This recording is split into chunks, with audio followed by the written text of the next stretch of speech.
तो दोस्तों कल सुप्रीम कोर्ट में एक केस की सुनवाई थी और केस जुड़ा हुआ था। जो गिग वर्कर है वो एक चीज़ से नाराज़ थे।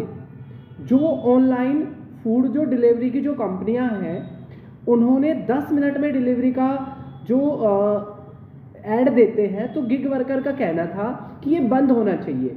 क्यों? क्योंकि ये जो डिलीवरी वाले होते हैं ये 10 मिनट में पहुंचने के चक्कर में तेज़ी से चलते हैं, जल्दबाजी करते हैं और उसके चक्कर में उनकी कई बार चोट लग जाती है, नुकसान हो जाता है। तो इस वजह से जो गिग वर्कर थे वो इस चीज़ का विरोध कर रहे थे। अब यहाँ एग्जाम पॉइंट ऑफ व्यू से आपने याद रखना है कि गिग वर्कर क्या होते हैं।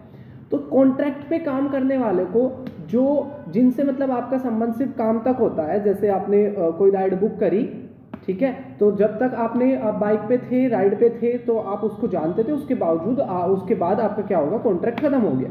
तो जो कॉन्ट्रैक्ट पे जो काम करते हैं, ठीक है, उनको हम गिग वर्कर कहते हैं। इसमें ओला, उबर, सारे फूड डिलीवरी से पे काम करने वाले ये सारे वर्कर गिग वर्कर कहलाते हैं।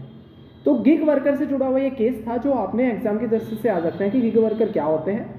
बात करें सुप्रीम कोर्ट की, तो हमारा जो सुप्रीम कोर्ट है इसकी जो बनने की शुरुआत हुई थी रेगुलेटिंग एक्ट ऑफ 1773 के द्वारा 1774 में कोलकाता में ये बना था। और इसमें शुरुआत में 3 जज थे। एलिस इम्पे पहले चीफ जस्टिस थे।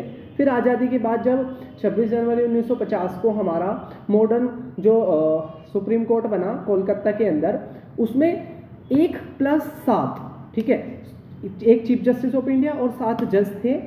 और जो इसके जो आज के टाइम पे बात करें तो सुप्रीम कोर्ट में जो जजों की संख्या है वो 1+33 है, यानी कि एक चीफ जस्टिस ऑफ इंडिया और 33 बाकी जज। और यहाँ पर H.J. कानिया जो थे वो हमारे भारत के पहले चीफ जस्टिस थे।